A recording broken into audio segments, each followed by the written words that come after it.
Et si je vous disais que les mots les plus forts que Jésus a déjà prononcés n'ont pas été criés dans le temple, mais chuchotés haut sur beaucoup, pas pour des foules bruyantes, mais pour des cœurs assoiffés, des mots qui non seulement défient le monde, mais déchirent notre intérieur. Le sermon sur la monture n'était pas une classe, c'était un appel à plus profond, plus large, plus difficile, mais aussi la vraie vie. Jésus n'a pas choisi la colline par hasard. Le mont est un lieu de révélation. C'est là que Moïse a reçu la loi. C'est là que les prophètes ont rencontré Dieu. Maintenant, c'est Jésus qui se lève, mais pas avec des planches en pierre, mais avec des paroles de feu. Il n'apporte pas de nouvelles règles, il révèle l'esprit derrière la loi. Il descend le plus intime. Et il commence par dire « Heureux les pauvres en esprit ». Bientôt, lui qui pourrait parler de thrones, de la gloire, des miracles, commence par vanter les cassants. Le sermon sur la monture est un bassin versant. Jésus disait à chaque mot « Le royaume de Dieu ne ressemble pas à ce que vous pensez.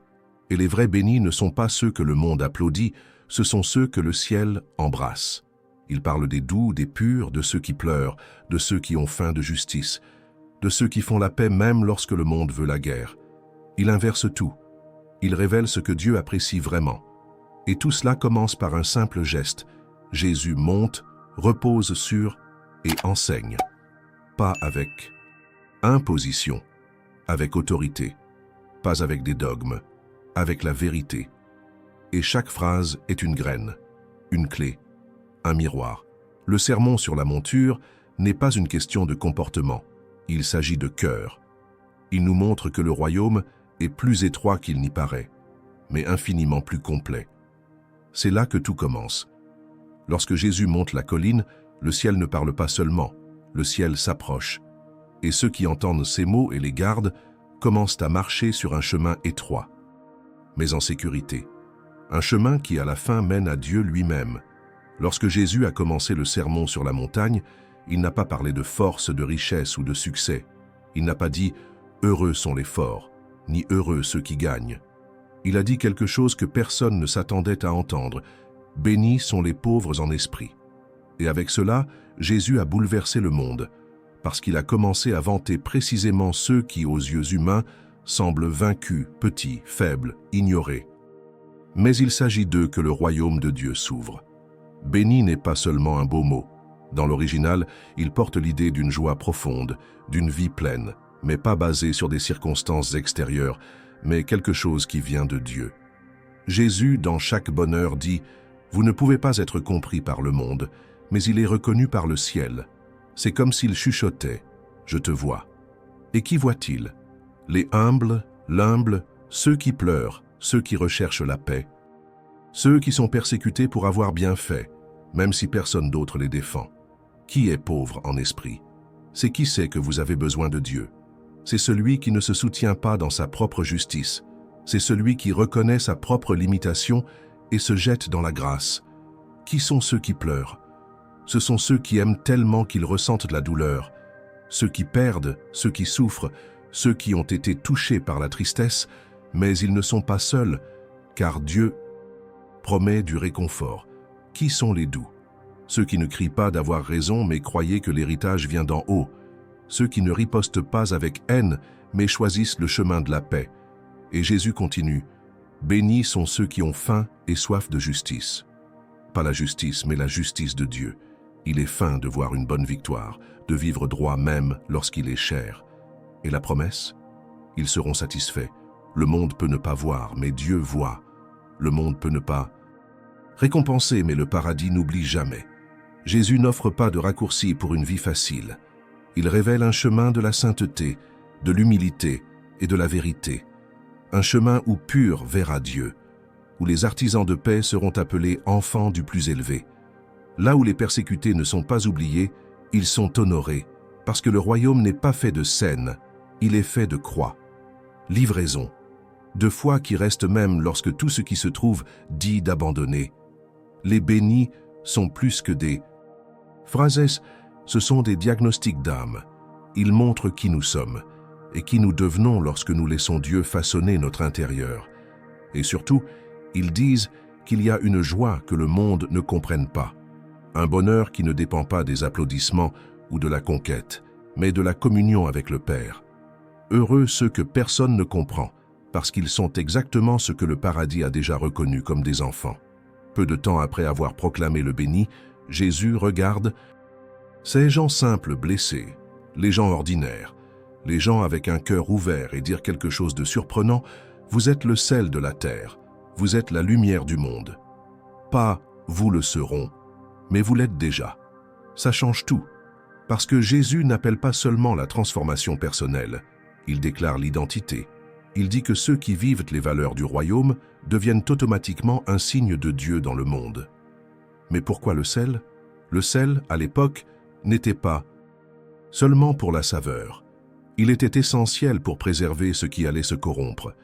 Jésus dit que celui qui vit comme une pureté, de la douceur, de la faim de justice, de la miséricorde, adopte quelqu'un qui empêche la pourriture d'avancer, quelqu'un qui préserve la vérité, qui ralentit l'avancée du mal, qui empêche le monde de pourrir pour de bon. Et cela, même sans de grandes actions. Parfois, juste le fait que vous êtes honnête, calme, juste, je préserve déjà tout autour de vous. Et pourquoi léger? Parce que la lumière révèle ce qui est caché, elle dissipe l'obscurité, cela montre le chemin. Jésus dit, le monde est sombre, perdu, aveugle, mais vous, avec votre vie, avec vos choix, avec votre façon d'aimer, illuminera la voie. Et il est important de réaliser, Jésus n'a pas dit d'imposer des torches ou des réflecteurs géants. Il a juste dit « light ». Parfois, c'est une bougie dans la pièce sombre, mais il suffit de tout changer. Vivre comme du sel et de la lumière ne consiste pas à faire du bruit. Il s'agit de vivre avec cohérence. Il s'agit de permettre au monde de voir Dieu dans ses attitudes.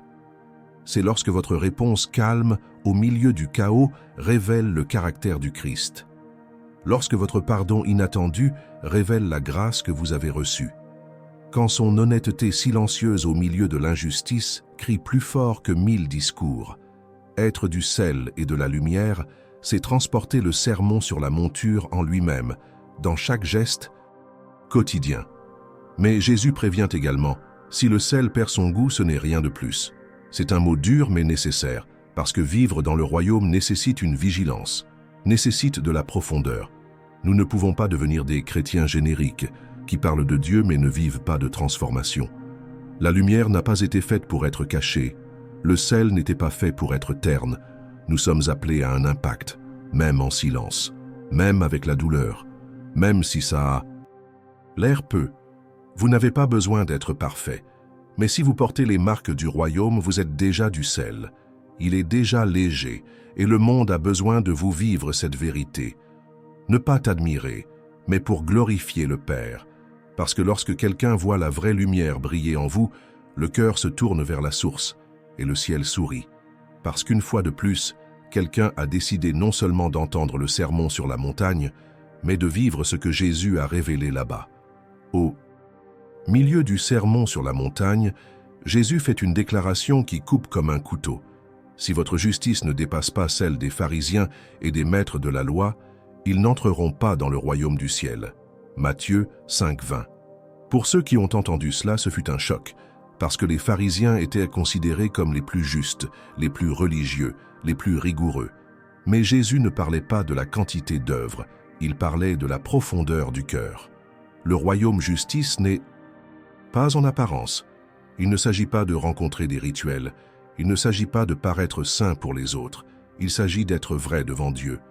Jésus va plus loin. Vous avez entendu ce qui a été dit, mais je vous le dis.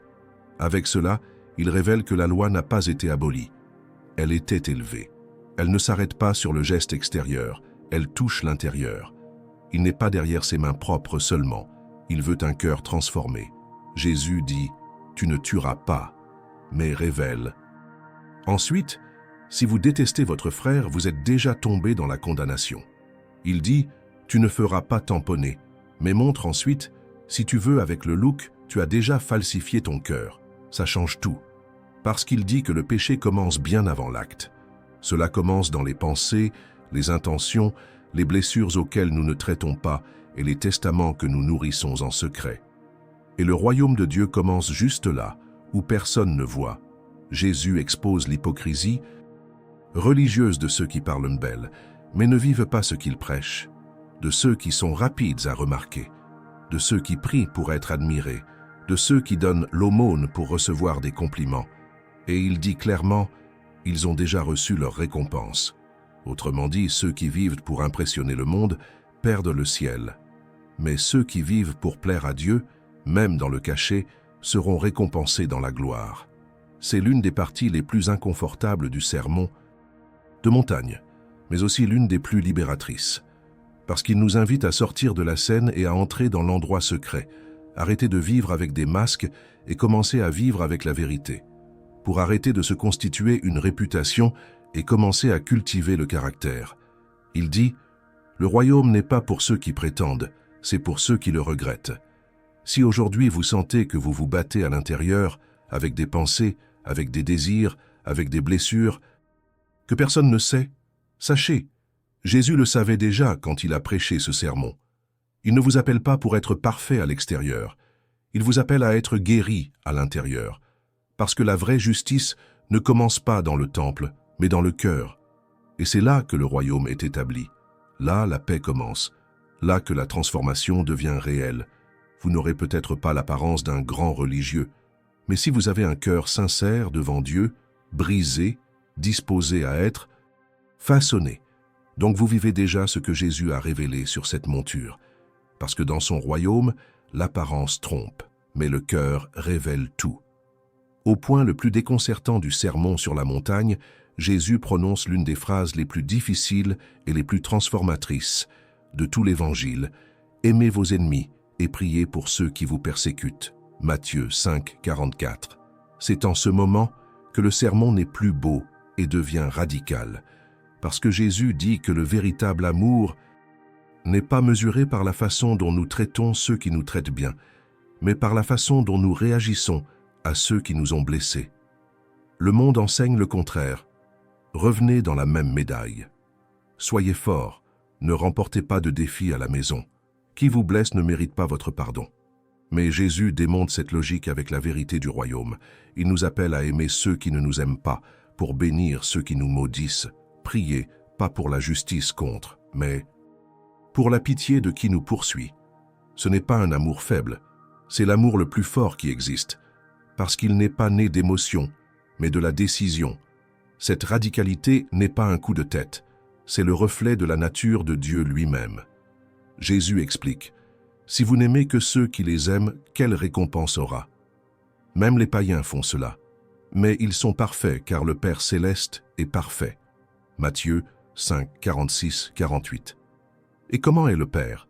Cela fait que le soleil se lève sur le bon et le mauvais. Cela fait tomber la pluie juste et injuste. Il aime sans distinction. Et si nous sommes des enfants, nous sommes appelés à vivre ce même modèle. Mais comment aimer qui nous a fait du mal? Comment pardonner qui nous a trompés? Comment prier pour ceux qui nous ont détruits, nous humiliés, nous ont ignorés? Humainement, c'est impossible. Mais avec Dieu, c'est un miracle qui devient un processus. Cela n'arrive pas à la fois, mais cela commence lorsque nous ouvrons nos cœurs et disons « Seigneur, je veux pardonner, même sans me sentir comme. Je veux aimer, même sans savoir comment. » Et cela rend l'impossible. Le pardon dans le royaume n'est pas une option, c'est l'identité. Qui a été pardonné par Dieu ne peut pas vivre en nourrissant la rancune. Ceux qui ont été atteints par grâce ne peuvent pas rester attachés à la blessure. Jésus a non seulement parlé du pardon, il a vécu pour le pardon jusqu'à la fin. Sur la croix, blessé, humilié, lésé, il a dit « Père, pardonne-leur, ils ne savent pas ce qu'ils font. » Et cette phrase résonne encore, et cela nous invite toujours à faire de même. Peut-être que vous avez des blessures que personne ne connaît, des gens qui ont traversé leur vie et ont laissé des marques profondes. Mais aujourd'hui, Jésus vous invite à quelque chose de plus fort. Il ne vous demande pas de nier la douleur, mais de ne pas la laisser vous définir. Il ne vous demande pas d'oublier ce qui s'est passé, mais de décider qu'il ne pourra plus vous emprisonner. Aimer l'ennemi ne consiste pas à être d'accord avec ce qu'il a fait. Il s'agit de dire « Ma vie n'est pas entre les mains de ceux qui me blessent, c'est entre les mains de ceux qui m'ont guéri. » C'est la force du royaume. un amour qui n'est pas expliqué, un pardon qui n'est pas justifié, une grâce qui scandalise. Et c'est précisément ce qui prouve que cet évangile est vrai, parce que seul Dieu pourrait nous appeler à vivre quelque chose de si difficile, et en même temps nous donner la force de vivre l'impossible. J'adore ceux qui ne méritent pas. Pardonnez ceux qui n'ont pas demandé. Priez pour ceux qui nous rejettent. C'est le chemin étroit. C'est le cœur du royaume. C'est l'amour du Christ. Et c'est cet amour qui transforme tout.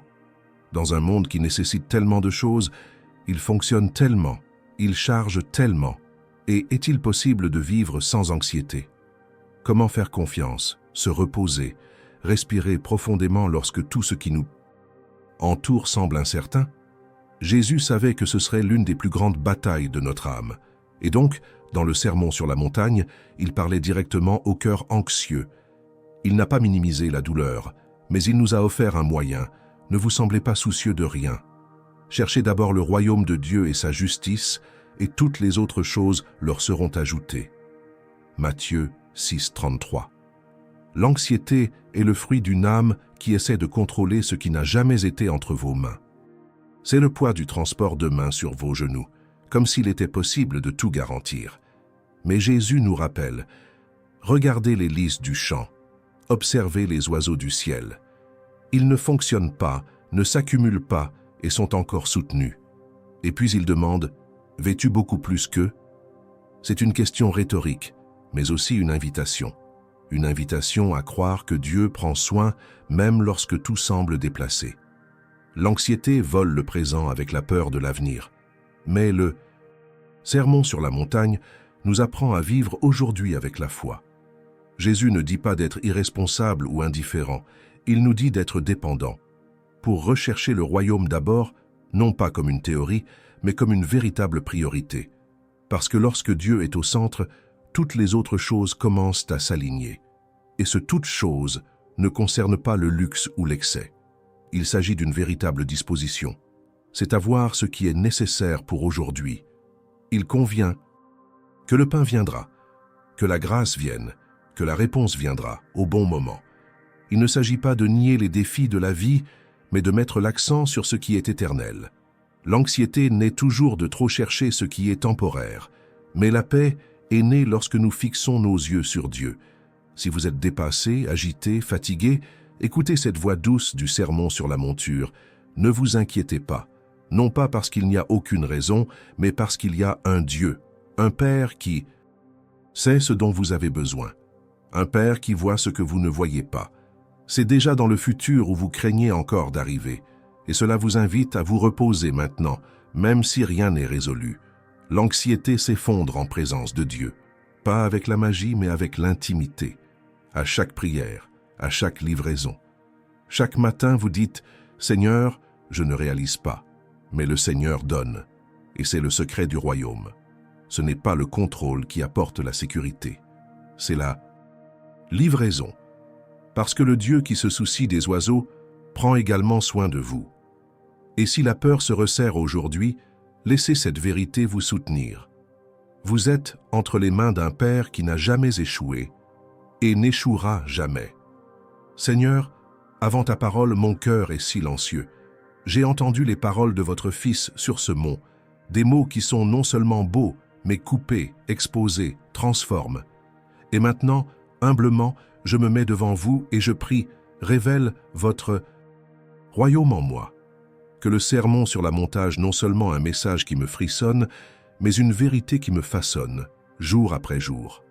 Père, apprenez-moi à être béni, pour trouver la joie même dans les jours de larmes, choisir la douceur, même lorsque le monde me pousse à la dureté, à la faim et à la soif de votre justice, et non l'approbation des hommes. Aimez ce qui est pur, ce qui est droit, ce qui vient de votre cœur. Donnez-moi des yeux propres pour vous voir dans tout. Donnez-moi un esprit pacificateur même lorsque mon impulsion est de riposter. Je prie, Seigneur, pour que le sel ne perde pas le goût en moi, de sorte que la lumière que vous avez acceptée dans mon âme ne se cache jamais par peur ou à la honte. Que ma vie, quoique imparfaite, vous indique. Puis-je vraiment être un signe d'espoir vraiment, gratuitement, dans un monde si manquant dans tout cela? Et quand m'on abandonnera, Souviens-toi de la colline, de votre appel, de votre voix. Seigneur, pardonne-moi pour les fois où j'ai choisi l'apparence au lieu de l'essence, les moments où j'étais plus religieux que vrai. Je ne veux pas avoir l'air juste, je veux être transformé en le plus intime de mon être. Venez, Saint-Esprit, et déplacez-vous partout où il faut. Guérir ce qui est caché, expose ce qui est mal aligné, renouvelle en moi un cœur pur, humble et dépendant. Et s'il est difficile d'aimer les ennemis, apprenez-moi. S'il est impossible de pardonner, cela me renforce. Si l'anxiété domine à nouveau, rappelez-moi, le Père prend soin de moi. Que le sermon sur la montagne ne reste pas sur les pages de la Bible, mais vivez en moi, faites mes journées, marquez mes relations, soyez visible dans mes choix. Que votre royaume vienne, non seulement pour le monde, mais d'abord à mon cœur. Et laissez-moi être, avec votre aide, la preuve vivante qu'il est possible de vivre différemment. Même dans ce monde, même au milieu de la douleur, même lorsque tout semble opposé. Je choisis de suivre la voie de votre Fils. Révèle votre royaume en moi, Seigneur. C'est ce que je demande, et c'est ce que je vous donne. Au nom de Jésus. Amen. Le sermon sur la monture n'a pas été fait pour être admiré. Il a été fait pour être vécu. Il n'a pas été prononcé comme un beau discours à applaudir, mais comme un appel urgent à ceux qui veulent vraiment suivre Jésus. Parce que ce sermon ne masse pas l'ego, il confronte la fierté, il brise les masques, il tourne la vie à l'envers, pour tout mettre au bon endroit. Lorsque Jésus a fini de parler, le texte dit que la foule a été étonnée par son enseignement, car il leur a enseigné comme qui a l'autorité. Matthieu 7, 28, 29. La véritable autorité ne crie pas, se transforme. Et celui qui a entendu dire que le sermon savait, rien de plus ne serait comme avant. C'était comme si chaque mot avait été écrit directement dans le cœur, appelant à allumer tout ce qui était caché. Vivre le sermon sur la monture, c'est nager contre le courant. Il marche le long du chemin étroit. C'est le choix de l'amour lorsque le monde choisit la haine. Il pardonne quand il serait plus facile de se venger. Il cherche le royaume avant de chercher autre chose. Il laisse Dieu habiter non seulement le dimanche, mais dans chaque pensée, dans chaque geste, dans chaque silence. Et ce n'est pas facile, mais c'est vrai. Et parce que c'est vrai, gratuit. Ceux qui vivent le sermon sur la montagne ne deviennent pas quelqu'un de mieux que les autres. Cela devient quelqu'un plus comme Jésus. Parce que là, sur cette monture, ce qu'il a révélé n'était pas une liste de règles, mais le cœur même du Père. Un cœur qui appelle les petits, les brisés, le qui pleure, les affamés, les sucettes, et dit « Vous êtes à moi, et le royaume est à vous ». Si vous avez entendu ce sermon ici et que quelque chose a senti quelque chose se déplacer en vous, n'ignorez pas. C'est le Saint-Esprit qui dit « C'est à vous ». Pas seulement pour écouter, mais pour vivre, pour porter ces mots dans la poitrine, pour les laisser façonner votre âme. Parce que le royaume de Dieu commence comme ceci, par un mot qui confronte, et se termine par une vie qui n'est jamais la même. Le sermon sur la monture n'est pas un beau texte, c'est une révolution silencieuse.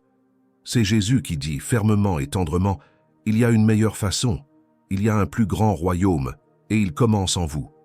Si ce message a touché votre cœur, ne le laissez pas passer comme une autre vidéo.